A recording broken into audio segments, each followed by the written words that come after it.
In order to create an invoice, you first need to select the client that you will be billing to. Then you can edit the currency, invoice ID, issue, and due date, then click Create. Now we have an empty canvas where you can import the time that you've tracked through Clockify. In order to do that, you need to select a project or several projects. But if you can't find the project that you need, here's how you can fix that. So the first thing you can check is if you've selected the correct client. You can see the current client here and here. And if you didn't choose the correct one, go to Actions, Edit, and then choose the correct client here.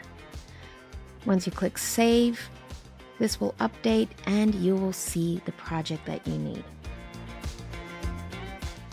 In order to bill the time you've tracked on a project, the project itself needs to be tied to the client you're billing to.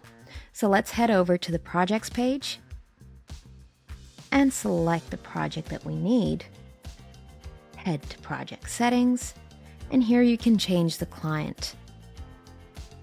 So once we head over to the invoice that we started, the project that we need will be there. As mentioned, the project needs to be tied to the client we're billing. On the projects page, you can easily see which project is assigned to which client, and the one that we need doesn't have one. So let's head over to it, go to the project settings, and assign the project to the client that we need. When you import time in an invoice, in the project selection dropdown, only active projects will be visible by default, but you can filter into view your archived projects as well and select it from there.